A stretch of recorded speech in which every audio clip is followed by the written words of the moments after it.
This is the Course of Action podcast, available on Apple, Spotify, Good Pods, and your favorite platform worldwide. You can also stream new episodes on the Reeves Across America radio network every Monday at noon Eastern. Reeves Across America's mission is to remember the fallen, honor those who serve, and teach future generations the value of freedom. Okay, here we are with Ryan Steck. You guys know him as the Real Book Spy. Ryan, what's up, man? Man, thank you so much for having me today, Jeff. It's my pleasure. It's been a long time coming. I'm glad to get you on here so we can talk not just, your new book, Out for Blood, which I got right here over my left shoulder. You got a physical copy there. I got the advanced copy. So I just got these and I didn't know that the spine is tangerine. I really love it. But so like every year they shock me. I don't ever know. I never even think to ask, which sounds really stupid. But like Fields of Fire and Lethal Range, I never even thought to ask what color the spine would be. And I was surprised both years. But this one, I just assumed it would be like dark blue, maybe white. And it came out tangerine and it just really popped. And I really liked it. Yeah, it looks great. Yeah. We're going to talk about that. And we're going to talk about publishing industry a little bit. You've helped a lot of people break into the business. You kind of know the business. So we're going to pick your brain about that a little bit. But first, let's talk about how did the Matthew Red series become a thing? How did you kind of come up with that character and then develop the series? So the honest answer is that I first thought of Matty Red back in 10th grade. I was 15 years old. Class clown, did not take school very seriously. I wish I would have. Always in trouble, always in the principal's office. But I had an English class that was like creative writing, and we had an intern. She was so young and like hip and cool, and all the students really loved her. But she couldn't get us to like actually try on anything. And so one day she switched up tactics, and she came into class and said, it was like a Friday, and she said, "Hey guys, go home this weekend, write whatever you want. Write a short story. I don't care. You could swear. There could be violence. Whatever you want." Dude, like any 15-year-old kid, you give me an inch, I'm going to take it 6 miles. So I go home. It is just F-bomb this and swearing and killing and action. But here's what I didn't know. Seriously. So like now all the stuff we talk about, right, Jeff? Like setting scenes and POV and some of these finer technical points of like writing, not just storytelling, but just the writing portions. I didn't realize without even knowing those terms, I was trying to do stuff like that. Show, don't tell. I was like at home, very vividly remember being in my room and like scribbling this out before I typed it and being really proud of it. Yes, I purposely took it too far because they gave us permission to do that.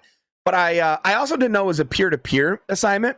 So I remember Monday we came back and we had to pass them around to each other and then we had to read each other's short story out loud. I still remember the look on the kid's face that had to read mine. His name was Trenton. So shout out to Trenton. I'm sorry, man, because he would stop like every line like, should I be reading this? Am I going to get in trouble for reading this? And I just remember the intern like kind of looked like, her name is Shay. And I love her. She's a teacher today, one of the best. And I just remember her kind of looking like, yeah, this might have been a mistake. Yeah. I should have put some parameters on the assignment. Yeah. And I'm laughing. My buddies thought it was kind of funny. I got away with it. Well, the next day I get called down in the principal's office. That was not a new thing for me. But what was new, I walk down there. I see my principal, the superintendent, the vice principal, both my parents, my English teacher, and the intern. And I was like, this about to be bad. I had old school parents. Oh man, it was a whole cheerleading committee that was there that day. Like I had the parents that were like, if you get in trouble at school, you're in trouble at home. So I was like, my parents are going to kill me. Like I'm for sure not making out of this alive. And I sat down and it was the one time my parents defended me. They kind of heard everything. They're like, hey, Ryan took this way too far. And I remember my mom saying, what's it about? And it was like about a teenager named Matty Red who protected his school, like as a teenage vigilante from an attack. And she said, what was the assignment? And so they kind of laid it out for her. And she goes, okay, so he did the assignment. And they were like, well, he took it way too far. And my mom kind of came back with, yes, but he did the assignment. There should have been parameters. That's on the teacher. And so I really was like, get him, Mom. Like, I might get out of this. I might be okay. Come on, Dad. Don't just sit there. Defend me. No, they listened to the whole thing. They were like, we kind of agree, blah, blah, blah. And then the superintendent was like, yeah, no, he's suspended for a week. So I was like, wow, okay. So I knew that week was going to suck. And then to my absolute shock, I wasn't grounded or anything. My parents really felt like this wasn't I definitely took it too far. We had a talk. You can't do that. Don't do it. Don't find the loophole because there wasn't have your own parameters and your own rules, live by those. And it was like, okay, you guys are right. But I did whatever I wanted. I was skateboarding and playing video games and watching TV. And I was not a reader as a kid. So like flash forward all these years later, now I'm an adult. I'm married. My wife and I have 6 kids and I'm working in publishing. I'm a critic with The Real Book Spy. I work as an editor with a lot of talented writers. And I wanted to write. And I kind of kicked around like different stories. I knew whatever I was going to write couldn't be like anything I'd read or covered or worked on. It needed to be something totally different. I love the West. I just like so many, I feel drawn and called to that area. Montana, Wyoming, Colorado. I love anything out West. And I started thinking one day, we never see Mitch Rapp or Jason Bourne out West. And why don't we see that? And what would that look like? Because if you really think about it, the lone wolf operator type is perfect for out there. Sure is. In Montana, and this is an issue for Red, especially in this book, backup is at best hours away most days, and at worst could be days away. So I just thought, that really works. And now I needed a hero that could sort of embody that. And I just started thinking hey, I wonder what this kid that I created in high school would be up to today, this Matty Red. So I had to re-envision him as an adult. Different story, different setting, but same kid. And I literally, with Red's backstory, wrote that he originally grew up in Michigan. And so there's seeds to my old short story, and the character I created at 15 stayed with me all that time. And I just thought, yeah, he's the right hero for this. So I really built out the story, and I mean, the rest is kind of history. It's funny because that principal that had to suspend me back then is my kid's principal today. Literally this weekend, my 16-year-old's going fishing with him. Okay, so and he reads these books, by the way. So shout out to in Richmond, Gull Lake, Michigan. But every time I see him, it's just a joke now. I just remind him that, hey, he'll say to me too, you were the most improbable success story. And I'm like, thanks. Yeah. But let that be a reminder to your troublemaker kids out there, right? They can still grow into something and kind of start to put it together. But I remind him every time I see him, hey buddy, joke's on you. Cause Matty Red got me a week off school and a couple book deals. So I think it came out okay. I'm doing okay. Yeah. Yeah, it worked out. So how did you become the Real Book Spy? Was it just, you were reading so much that you're like, hey, I got to turn this into something, or what inspired that? It's so crazy because I get asked this question a lot. I really don't know. It was never planned. I would tell you that. So I came from a sports writing background. My goal in life was to be like Adam Schefter, breaking NFL news and stuff like that. Which, by the way, one of my favorite endorsements is Ben Coase once said about me that Ryan Steck is the Adam Schefter of the thriller world. And I was like, I've arrived. You have no idea how much that meant to me. It was never intended. So I went, I was sports writing. I covered the Detroit Lions as a beat reporter for about a season. And I really felt like I struggled.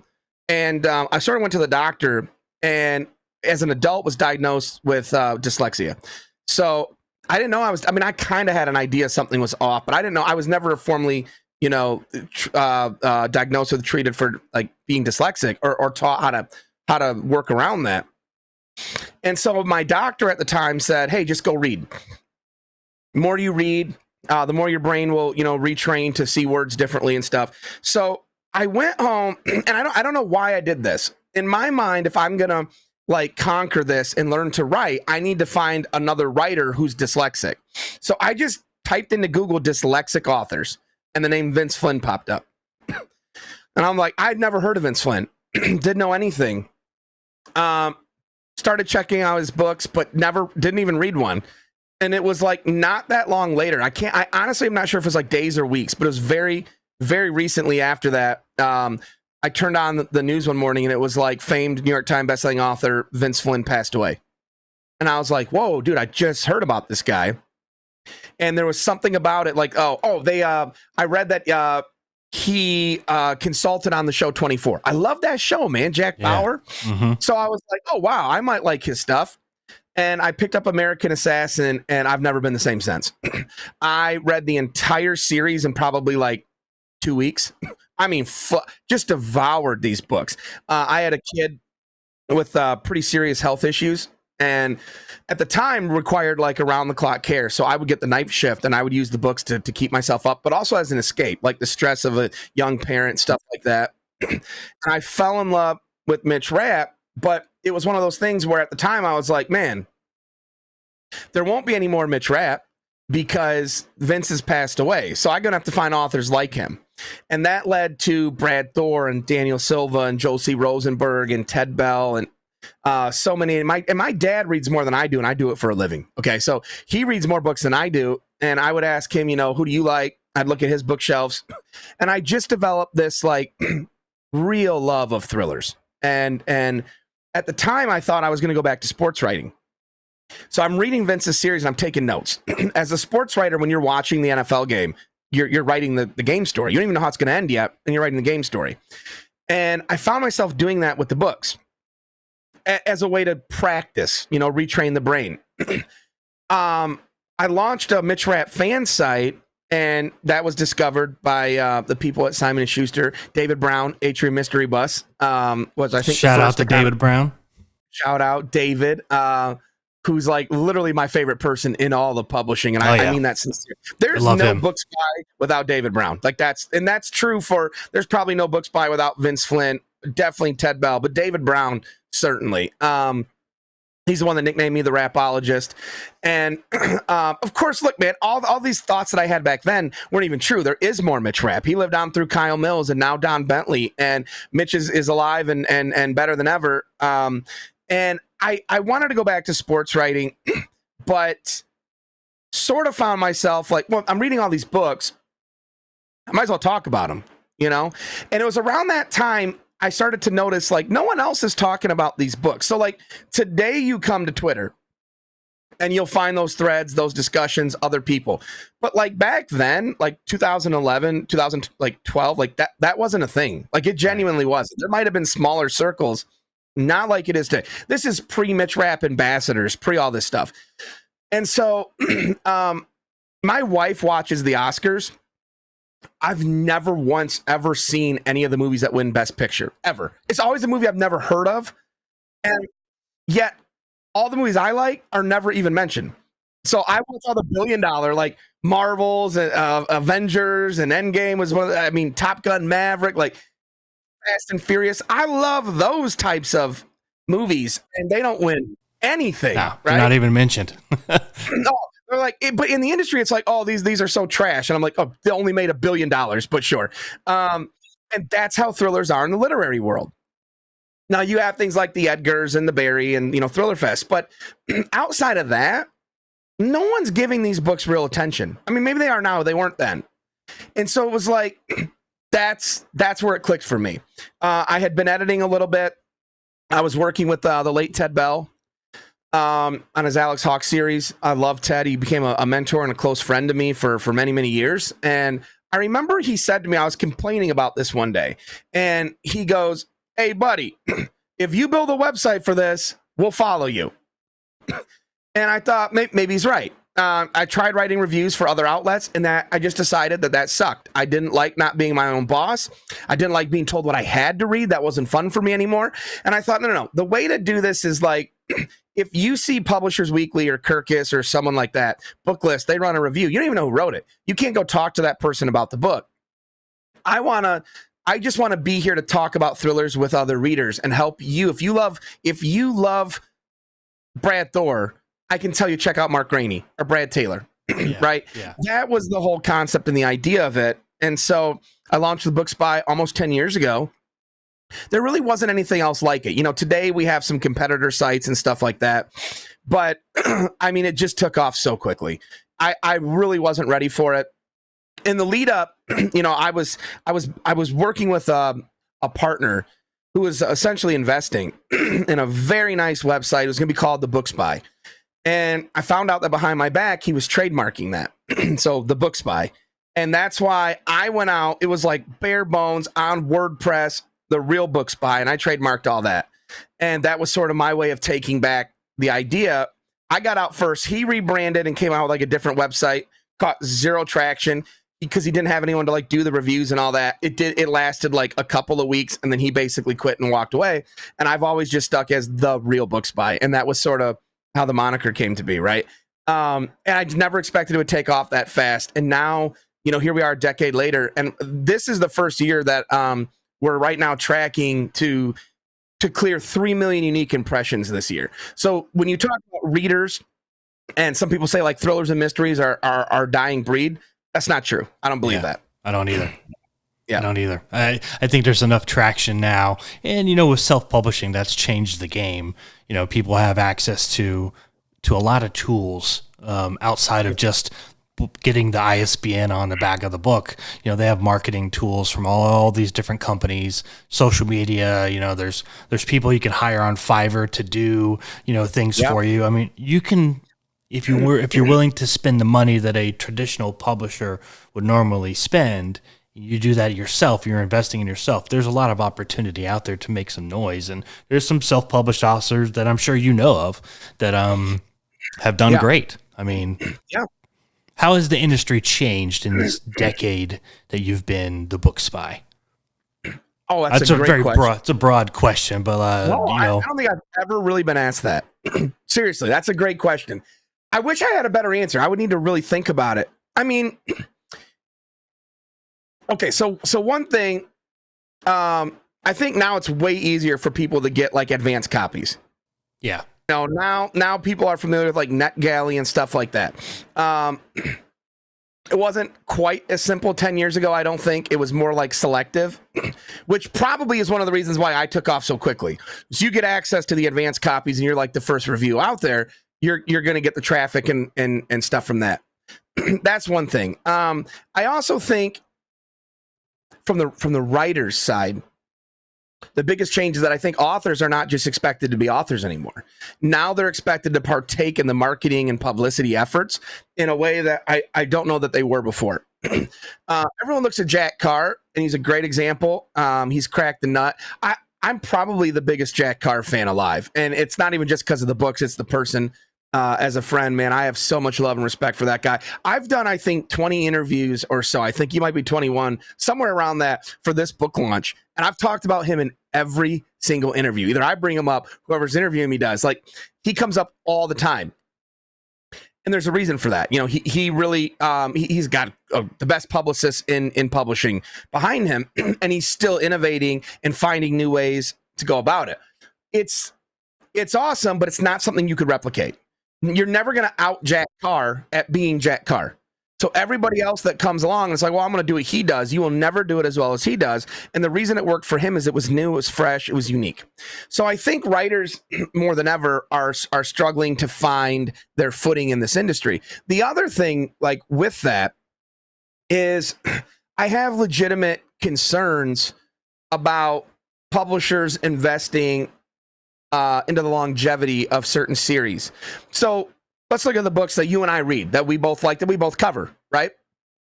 Mitch Rapp, we're on number 23. Scott Harvath, we're on number 23. Daniel Silva, we're on like number 24 or something like that.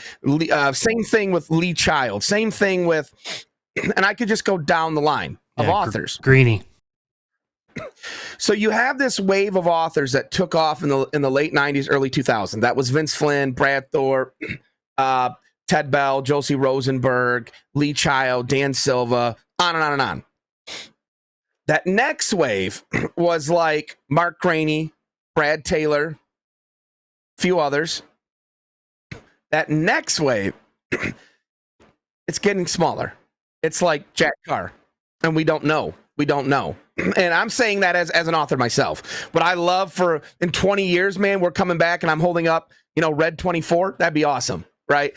But what you're seeing is the industry is still it's top heavy. Like the genre itself is still being anchored by these household names that broke out 20 years ago. Even Jack Ryan today, we just had Act of Defiance come out by Andrews and Wilson. It's great. That's a sequel to Hunt for Red October, like 40 years later. And that's awesome. But will Jack Ryan be here in 40 years? What will be the characters that, you know what I mean, could still be anchoring stories 40 years from now? That's a concern that I have. I think that's a big change. You saw before there was a lot more runway for authors, I think, to find their footing and build their brand and establish their series. It is much shorter now. You see a lot of series that are canceled after 2 books or 3 books or 4 books. They're just not given the runway to really take off. And what's funny about that is, like, without naming names, some of the guys that I mentioned, most of them never hit on book 1. It was like book 3, 4, 5, sometimes 6 or 7. Then that series takes off and they're hitting New York Times lists. And then, they become the author that we know of today, right? The way that we know them today. So that's a real concern that I have. And I don't think it's anyone's fault. The publishers are obviously, branded books is something that's more, I would say, popular today than it was when the Book Spy first launched. Now it's like, and again, I'm talking about someone that's, sure, I'm writing my own series, but I'm also now writing the Alex Hawke books for Ted Bell's estate and for Penguin. So estate books, you've got the Hawks and the Rapps and the Clancys, and you've got the Robert Parkers, and you've got the Ludlums, and it's just, again, it's really top heavy. These are iconic characters. So I get why we want to keep them alive. I want to keep them alive, but I worry that 20, 30 years from now, there won't be that next wave of iconic characters to sort of continue the tradition, right, that we're used to within the thriller genre. Yeah, and I think going back to Jack Carr, I mentioned this to somebody, and I can't remember who I was talking to. It might have been the Best Thriller guys. Jack Carr is like the multimedia, multi-branding version of what Clancy did back in the 90s when he had the video games and the movies, and Jack seemed to jump kind of into that with the branding, and the cross tomahawks is iconic. That's a big thing. Let me tell you how iconic that is. So I've got it sitting here on my desk. One of the watches that I'll wear every day is one of the Jack Carr mods, right? Aries watch. Let me tell you how iconic that logo is already, that symbol, and how famous this guy is. But also, this underscores why I really love Jack. I could tell personal stories about why I love Jack Carr. I'm not sure he needs help with sales, so I think he's doing okay. Yeah. Like, I have an autistic son we were told wouldn't read. They started reading, and Jack sent him signed books for that are awesome. Like, you don't read it yet, but once you turn 18, I hope you like these, stuff like that. My wife had some pretty serious health issues last fall. Right as Lethal Range was coming out last August, we were dealing with this, and it spilled over into the end of the year. We ended up meeting with a doctor from U of M, and I had that watch on, the Tomahawk, double Tomahawk, and that doctor saw that and asked me about it. And he's like, "Do you read Jack Carr?" And I was like, "Yes." Yeah, I'm a big fan. Little bit. And he's like, I'm a huge fan. Have you seen the show? And I'm like, yeah. And he's like, have you read the new one? And I'm like, yeah. And my wife is the one who is like, my husband works in publishing. Like, she knows Jack, or he knows Jack. And the guy was stunned. He was like, Jack Carr? And I was like, yeah. I'm texting him to tell him, like, dude, you're so famous that I'm at a doctor's appointment for my wife, and all we're doing is talking about you. Like, and I've not ever seen that. In all my time in publishing, I've never seen that. You might casually mention someone. Oh yeah, I've read some Clancy. I've read Vince Flint. Jack is on another level right now. But here's how, and it works because he is so genuine. What you see with Jack Carr is the real Jack Carr. Like, that is really how he is. I'm texting him that, and he's like, "That's so cool. I'm so honored. Please thank him for me. And hey, get the name and address. I'd love to send him a signed book." That's the real Jack Carr. That's why people really love that guy. But it's wild because I've never seen anything like it. I was like, I should really get like a watch brand deal with someone for my series. So every time he comes out with something, I'm like, that was a beautiful idea. That was a beautiful idea. I'm like, dang, I wish I would have thought about that. I would do that too. Like, now it seems like now everybody almost has to try to copy the formula. They do, man. Yeah, a lot of people try. That's what I said. You'll never out Jack Carr at being Jack Carr. Everyone that tries to do, I don't think a lot of people realize like swag and some of that stuff that goes out with books. It did happen from time to time, but not like he's doing. And now other people do try to, I wouldn't say copy that, but they do their own version of that. And it's just, this guy is next level. And he really understands what he's doing. But the thing that he's always done right in my mind is he's always come at this as a fan. Jack is the most successful author that I've covered in terms of went from being a nobody to a somebody. I covered Brad Thor. Brad Thor still, I think, is the biggest writer I cover because of the number of people that find the books by because of his name. That's wild to me when we look at that kind of results. Brad is, to me, one of the biggest celebrity authors alive today. But he already was before I covered him. I've never seen anybody go from like zero to hero as fast as Jack Carr. That's been a new experience. Savage Son. I think that was the book that I think I found him on. I saw Savage Son and I read about it. And I was like, man, that sounds like a really good book, but it's book 3. What am I missing? And then I was a Terminalist and True Believer. So I started from the beginning. When I got to Savage Son, I was like, this guy is legit. Well, then I think book 4 was on its way rolling, getting ready to roll out the door. And it was like, then it was a different level of, like, he just exploded to Clancy level and beyond. And I was like, wow, this guy is just, I mean, at first I thought, well, it's because he's a Navy SEAL sniper. That's kind of that's the big name. That's the big thing. People are latching on to that. And then I was quickly like, no. It's way, way more than that. He has built a foundation with a brand that everybody should be jealous of. With a very passionate reader base, for sure. And I mean, I'm one of them. I literally have done all these interviews, and we always talk about Jack Carr because I'm a fan. Like, I'm willing to talk about his books and all that because I love them too. And it's like every interview I do, whoever I'm talking to, they love his stuff as well. I had the advantage of knowing him before he was like the Mr. Jack Carr, right? I was one of the first people to read Terminal List, and we did a phone call very early. And he was just a super sweet guy. Like, I remember thinking the first time I talked to him on the phone, I was like, I can't believe this is like that. He's like a stone cold, like cold-blooded killer, like Navy SEAL. This is like, he was the sweetest dude I've ever talked to. And when you see him on interviews and on his podcast, yes, he's so cool. You see it in his eyes. Yeah, me and David have been trying to get him on the podcast for a while, but he's been so busy that I was like, I'll catch him in the fall when he releases his nonfiction. You see it in his eyes. When he did Rogan the first time, and he's telling the story about hunting. And he was hunting a bear, and he's like, the bear spun. It's the most on I've been since I was in war. And, he's like, it spun. I shot him center mass like I would a person. And I was like, yeah, he knows what he's talking about. Like, this guy knows. But he's the coolest guy, man. He's just such a sweetheart. And he really is. What I love about him is he's here. And everyone's sort of, all the newer writers in the last, say that they came out in the last 5-6 years. I mean, he's conquered that. And yet he lifts everybody else up with him. Like, he really genuinely does.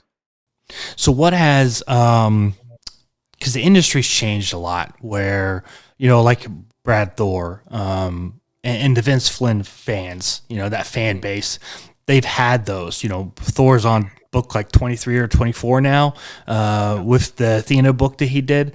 He's brought all those fans forward with him. As he's aged, so have his fans. He's brought them along. But today, there's a very saturated market. There's tons of books from traditional publishing to hybrid publishing to self-publishing. Reaching the fan base is a little different, and it's started to get younger and change. Talk a little bit about that, the pulse of the industry from a fan's perspective, and how are authors supposed to reach that en masse? Yeah, I mean, I feel like if I had the answer to the end of that, right, like I would be sitting here with Jack Carr and Brad Thor numbers on sales. And I don't. No one does. The reality is, you're right. A lot of these guys have the built-in readership. And I can't tell you how many times in the last 10 years people have reached out to me to ask when Brad Thor's book comes out because they plan a vacation around it. I did an interview once with the New York Times where they did a piece on him, and we talked about that. That happened to me last week. That's how this happens all the time. It starts to heat up. People are like, when's the new Thor coming out? I'm like, it's all over my website, but you just go to booksby.com. By the way, shout out to Shadow of Doubt coming out. It's tough because right now the average age on people that love these books and read these books is probably a lot higher than we'd like. And we got to get it down. And it's why I think I've switched gears in the last 2 years with the Book Spy. Obviously, we're still putting out the content. There's been a lot more of a shift towards like the newsletter because that's a little hipper, trendier. I think younger people go for newsletters more than just like browsing the website. Social media is really important. I've been all over Twitch, as you know, Discord, things I didn't even know existed, until a couple years ago, trying to reach a younger audience. That's why I love what you do. You and I are probably the same age. And it's like, we need more people our age investing into these, and we need to make sure our kids are reading books and things like that. We've got to start reaching the younger generation. There's no question about that. I think publishing is in for a little bit of a rude awakening. It's definitely going to evolve soon. And what I mean by that is, look at the movie industry in Hollywood. I was at Best Buy yesterday. They don't carry DVDs anymore. They made like a whole thing about we don't carry them in store. It's all streaming, right? It's all streaming now. They don't do DVDs. The music industry. When's the last time you bought a CD? Bro, I don't even know. Right? It's probably 10 years or more. I mean, it's definitely more than but you remember like feeling like we were so cool being in a store, getting the latest CD and bumping to sitting in your car, flipping through the booklet of all these CDs while you're driving with your knee. Like, driving with your knee, the most unsafe way ever. Every bump or train track, your song skipped. It was hard to be cool and singing along. That doesn't exist anymore. And so it's only, I think, realistic to think publishing is going to go through a similar shift and evolve into something else. I don't know what that is, but I don't think it's a coincidence that we're seeing a rise in popularity of audiobooks, fastest growing format. I think ebooks. I don't know that ebooks are necessarily the future. I think there's definitely been a shift towards trade paperbacks, either simultaneous releases, which some people do. We did this one with Out for Blood. So if you're watching right now, you can get this in hardcover or trade paper, audio, ebook. Some publishers I know for sure are expediting how fast they get the trade paper out. It's just things like that. I don't know how it's going to land, but I do think it's changing the industry as a whole. And whether or not it's going to be successful long term, whether or not publishing will still be around the way we know it today with these characters that we know and love 40 years from now, is going to depend on whether or not we can reach a younger audience and get them to start investing time into reading these books. Yeah, I think I study my kids a lot, and I see what they're doing, and I caught my son watching YouTube up in his room one day on his TV, and there's video games on there. I was like, didn't have a controller in his hand. I was like, what are you doing? He's like, I'm watching this guy play video games on YouTube. Yeah. I'm like, you're not playing, you're watching somebody else play? He's like, yeah. I was like, that's a thing. Like, we used to fight over the controller. Now you're watching people. Dude, my cousins never let me play. I had to sit and watch. That sucked. I would never spend money to watch someone else play games. That was a miserable. They do, man. That was a miserable experience for me. And now that's how they have fun. Now it's you, but you see that TV shows aren't the same.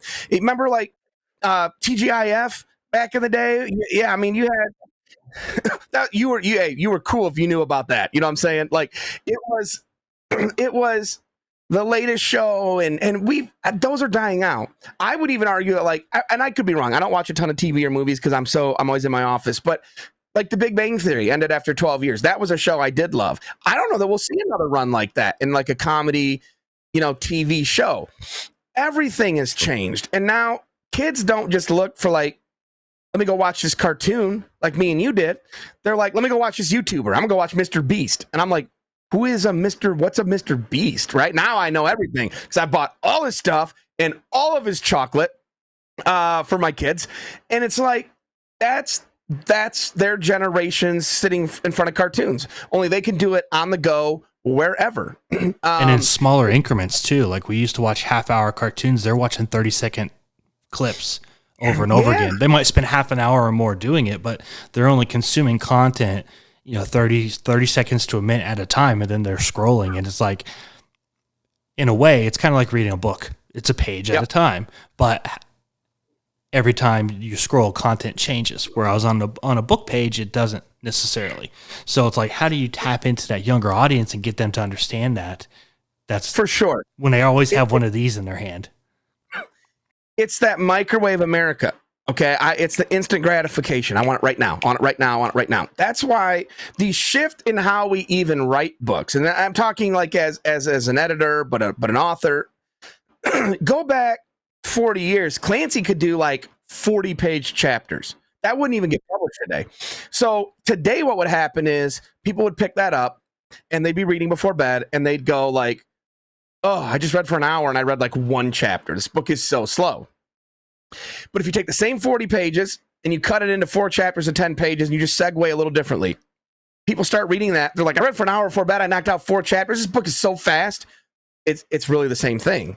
You're just tricking them into thinking they're getting the info faster. We're definitely seeing that streamlined in publishing. I even noticed that even the contracts, have changed a little bit. I know I've signed book deals that were like 100,000 to 120,000 words, and just recently looked at one that was like up to 90,000. And I'm like, I do think a lot of this is about streamlining info, getting it in front of the readers. I think that's why audiobooks have become so popular. When you read a book, it demands your full attention. I don't think there's much we give our full attention to at all these days. Like, not anything, like I'm talking to you and I know I just got a text a second ago and glanced to see who it was, right? We don't do anything with our full attention. I'll be watching football and writing something or like whatever. You cannot be reading a book and divide your attention unless you have it on audio. Then you could be working out, go for a run, driving your car, folding laundry, whatever. And you can be taking that in. So I think there's like a direct connection and correlation there on like attention spans and instant gratification and why audiobooks and this and that. And I'm not saying any of that's bad. I don't think any of it's bad. It's just, I don't know the publishing quite knows where it's going to land on some of these things yet. And we're all trying to figure that out together. Well, I think audiobooks have really exploded. You hear about some people saying that's all they do.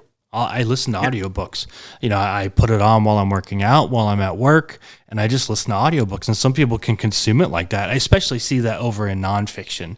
It seems like people really like to sit there and listen to someone talk about a subject.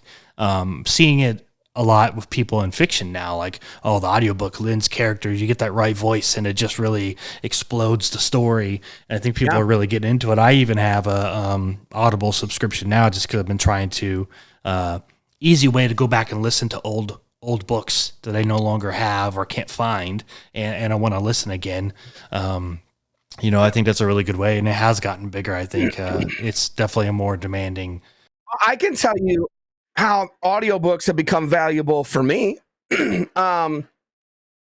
So I wrote Out for Blood, and since then I've written and turned in Red 4. I wrote Red Christmas, which by the way, if you buy the hardcover, Red Christmas is printed in the back. That's why it says bonus novella. Like, Red Christmas is printed in the back of the hardcover. You can't get that in print anywhere else.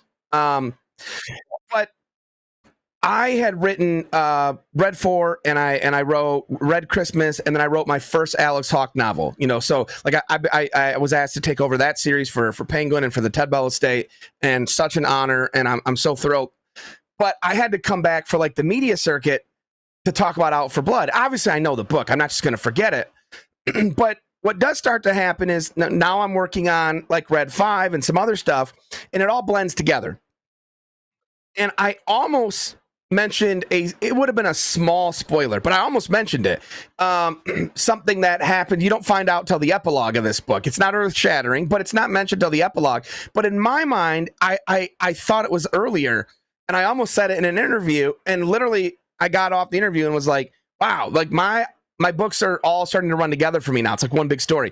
So I asked Recorded Books, could I have the audiobook early so I could listen to it and brush up just real quick. It had been a year. I've written a lot in between. I covered so many books in between then that I was like, obviously I know my story, but there's sometimes will be like someone I'll do an interview. They'll be like, you said this line. What were you thinking? I didn't remember I wrote that line quite like that, right? Like that wasn't. There wasn't a profound meaning behind it. It just sounded good. Some things there definitely is. I put Easter eggs. The first line of this book is, for those who don't know, winters in Montana can be deadly, but it wasn't the cold that was killing Matthew Red.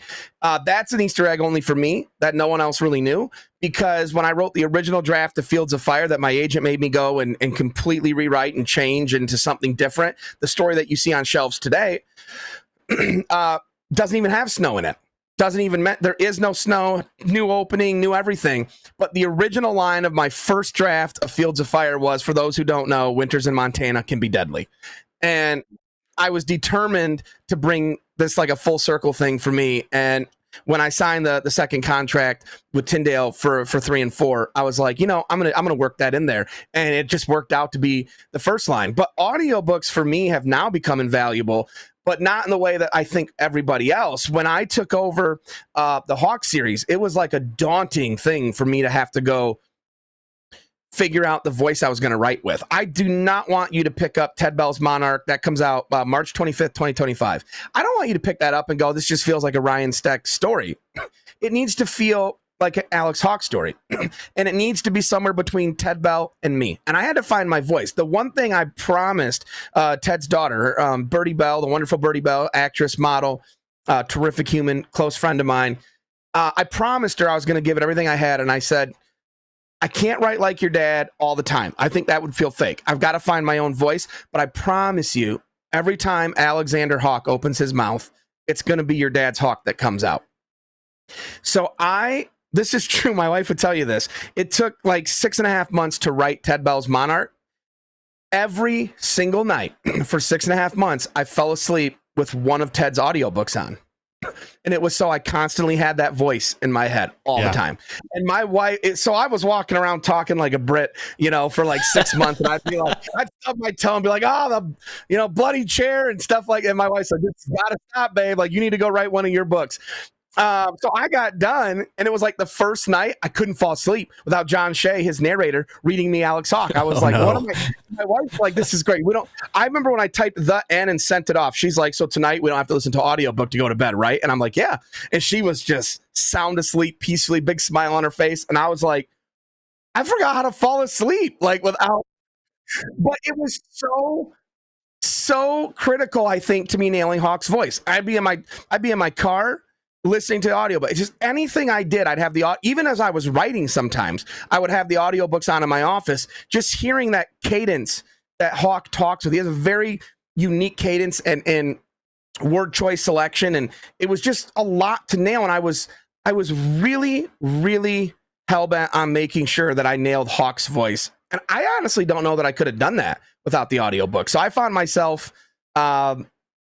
relying on those, and they became like incredibly valuable to me.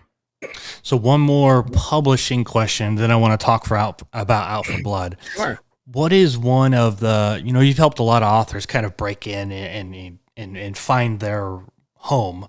What is one of the biggest mistakes people make when they're trying to land an agent? They're impatient. I think that's a big one. The worst thing I see on social media is people will start tweeting out, just got my 86th rejection, new batch of queries going out Monday. And I'm like, why would you broadcast that? That'd be like, you're on a dating app and you're like, just got dumped for the 86th time, looking for a new hot date Monday night, right? Who's gonna look at that and be like, I think those other 86 people got it wrong. You're probably a great catch, right? No one's going to think that. You're going to immediately go, wonder what's wrong. The 86 people dumped him. Publishing's not the same. It's very different, but it looks bad when people do that. It just doesn't, it's not a good look. What happens in publishing is agents are a lot like realtors. I've always said this. They're not going to just look for stuff they want. You don't need them to. I am thrilled that my agent, John Talbot, who reps so many better authors than me, like Brad Taylor, the late Ted Bell, like, I want him to like my books, and I'm thrilled that he does. I'm very fortunate that he does, in fact, like them. But at the end of the day, it's not his job to like them.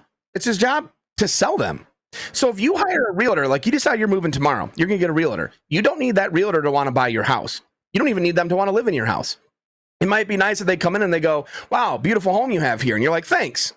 But at the end of the day, all that matters is they're going to get it sold, right? That's the mindset, I think, of an agent that a lot of people are naive about. And they're like, if I get a rejection, it must not have been good or they didn't like it. And that's not true. Most agents aren't even taking clients every year. Some are taking one or two. And you're talking about getting 10 to 20,000 query letters a year. So their mindset is going to be, okay, here's the acquisition editors I'm talking to. Here's what I'm looking for. Yes, occasionally, every once in a very long while, they might read something and go, I love this. This is great. I have to work with them. And then they'll try really hard to find a fit.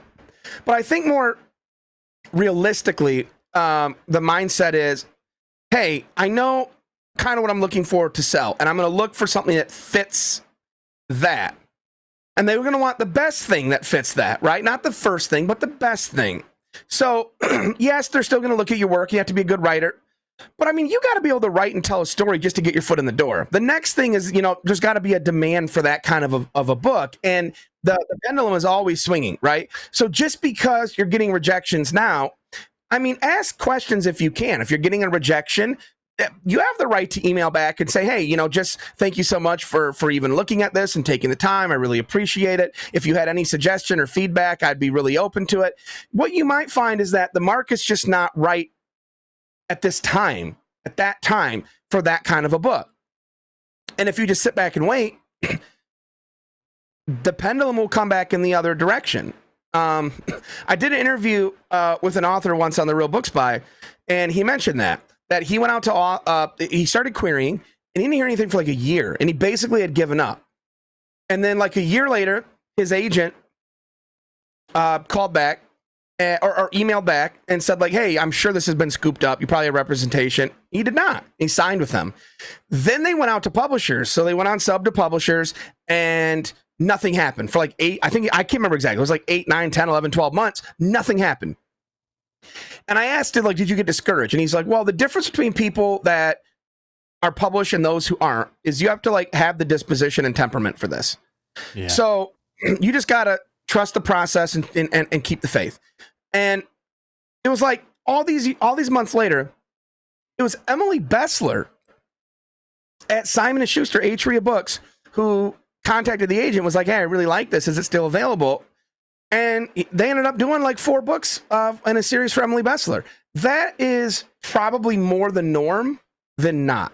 And I think that's what most people don't understand, is how grueling it is. The other thing is, don't put all your eggs in the one agent basket. Just because you get an agent doesn't mean you're going to get a book deal.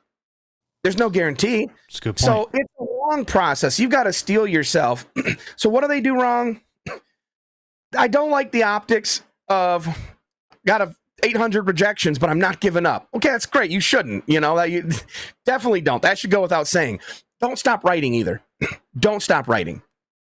I recently heard an agent say they were talking about someone that had submitted to them multiple times.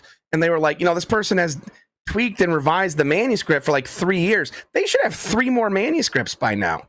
And that hit me like so hard, because I was like, yeah.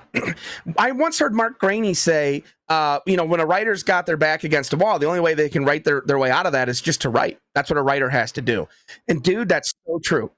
So if you want to be a writer, like Fields of Fire got published. That was not the first manuscript I wrote. It wasn't. I didn't even think that'd be the first one to sell. But it did. And it's all worked out the way it was supposed to. I believe that.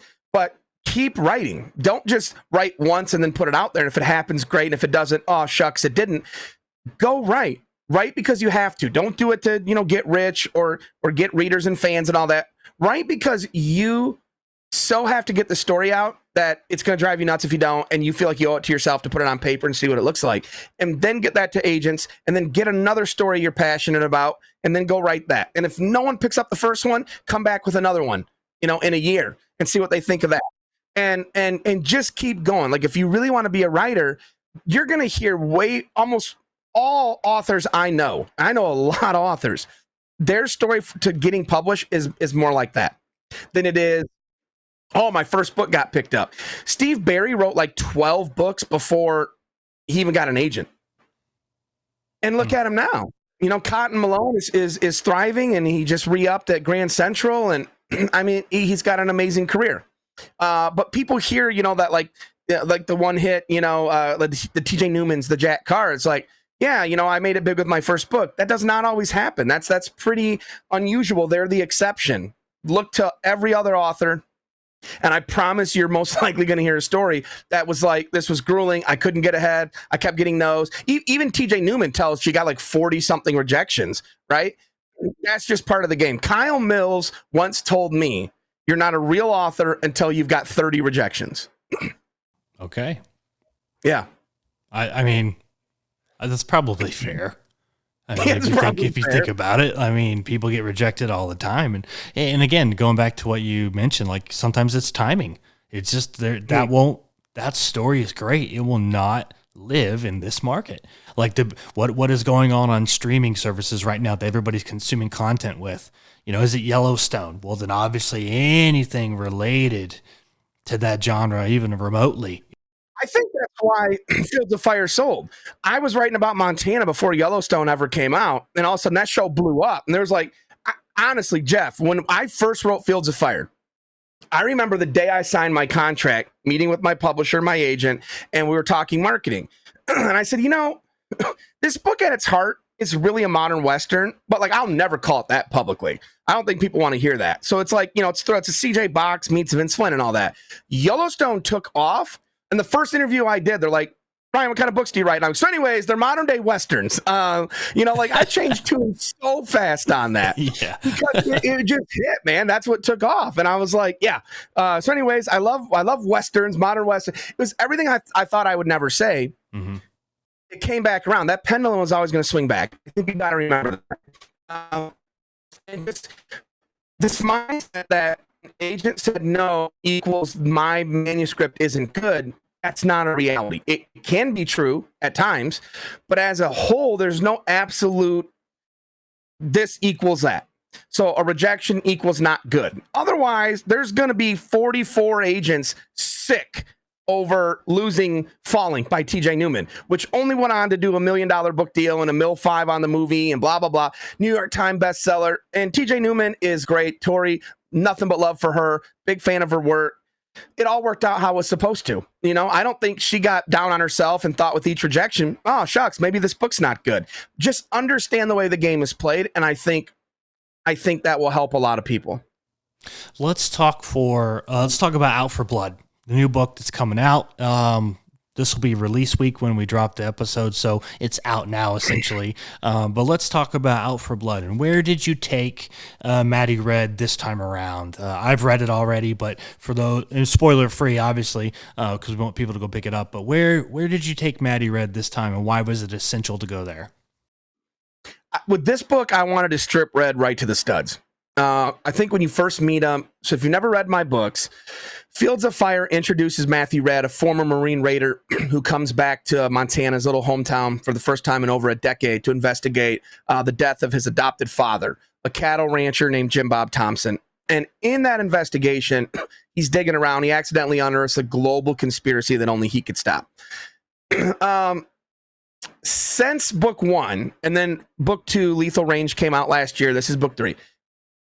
It's known that there's kind of like a powerful cabal working behind the scenes. Red really doesn't care about them. His interest is that in book 1, his entire team of Marine Raiders was killed, and it's linked to this. So he wants revenge for that. But by the end of book 2, he feels kind of like he's gotten it. Like now in book 3, he really just wants to. He's no longer like the loner on his own. He's married. He's got a kid. He's kind of just happy with life. He's got a simple life, man. He wants to be a cattle rancher. Wants to be left alone. And that's obviously just not going to happen. This cabal, I call him the 12. And now Red is a danger. He's not just a nuisance like he was in book 1 and book 2. Now they know that he is aware of their names and identities. He is a threat to expose them. Now, again, Red just wants a quiet life, but they can't count on that. So this time, they've come for him before. This is different. Now they're coming for him because they're out for blood, and that was the title, and it works because of that reason. The book opens with Red is in Montana having dinner with his friends, wife, kid, gets a call. Basically, he's told there's a kill team like less than an hour from your doorstep, and it's the heart of winter, biggest snowstorm in Montana history. And he's got to figure out how do I stay alive long enough for backup, which is going to be hours or days. So he sends his family, his wife, and his son off in one direction with people he knows will help keep them safe and protected. And he goes by horseback up into the mountains in the middle of the snowstorm, hoping he can use the elements and the terrain to turn things into an advantage for him. And my goal with this one was, again, to take Red right down to the studs. We've seen him as a guy with almost nothing to live for in book one. Now he's got everything to live for, but there's a vulnerability to that. So now he's got more to lose, right? Like, the people coming for him, they want to kill him and everyone he loves and everything he loves. How far will Red go to protect them? That's what I wanted to explore. It's a tale of survival and revenge and all these good things. But I also sort of liken it to, you don't have to read the first two books. Like, if you never read Fields of Fire, Lethal Range, you could pick up Out for Blood, jump right in. But if you have read the first two books, I build this to the publisher as like an Avengers-like book, where everyone you've met in the first two books is coming together at the end of this thing. And everyone that Red's met and formed relationships with, now they've all got to come together for one central cause. And it was intimidating to write because I knew it needed to be big in scope. There needed to be a payoff for the people that were hung around for the first two books.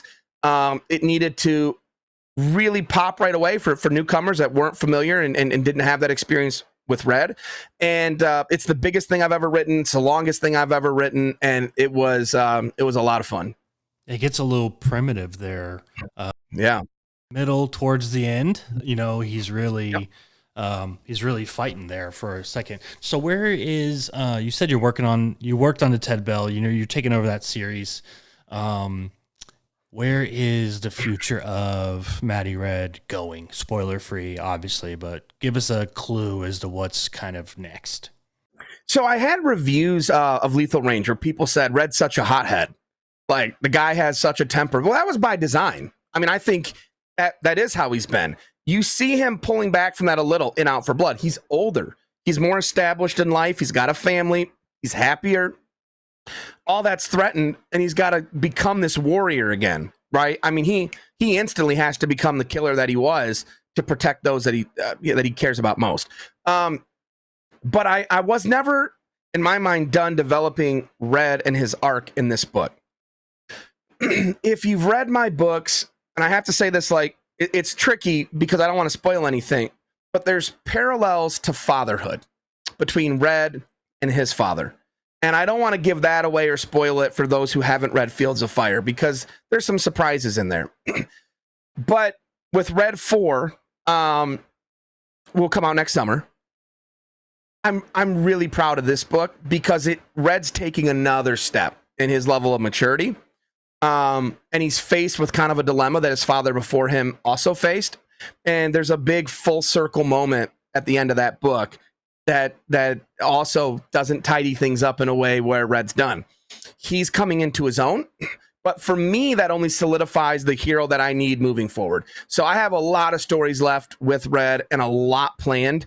But I think this book and then Red 4 are probably my favorite things that I've written, just in terms of, I love characters.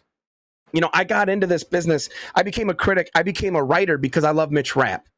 I love characters. So everybody's like, man, I can't wait to see what Don Bentley does with this first Mitch Rapp book. Yeah, me too. But he kind of can do no wrong as long as he gets Mitch Rapp right. I don't care if he's out doing errands. I would go hang with Mitch Rapp. Give me 500 pages of him in Costco, and I'm probably still going to enjoy it, because every time I get a new Mitch Rapp book, it's like my best friend's back in town for the weekend. Right? So that's how I feel about Red. The guy lives inside of me. People ask me all the time in interviews, like, Ryan, are you Matthew Red? And I just laugh and say, no, my wife wishes I looked more like him, probably, than I do. And but I would say if I was 6'3" and 265 pounds of pure muscle, I probably would, yeah, be a little bit more like Red. He says a lot of things I don't think I could get away with. Does some things I definitely wouldn't get away with. But I wasn't done with him yet. I think there's a lot of meat on the bone for him as a character. Now that he's a father and a husband, there's new ways to test him. So I won't give anything away, but I think Red 4 may be the most surprising book I've written. And I think this one, Out for Blood, is definitely the most action-packed. Well, Ryan, I've had you for an hour now, man. Tell people where they can go find more about you, The Real Book Spy, what you're doing on Twitch and all that stuff. Man, I'm everywhere, man. So if you're on Twitter, X, whatever, I'm at The Real Book Spy and at Ryan Steck Author. Same with Instagram, at The Real Book Spy, at Ryan Steck Author. Facebook, we're at The Real Book Spy.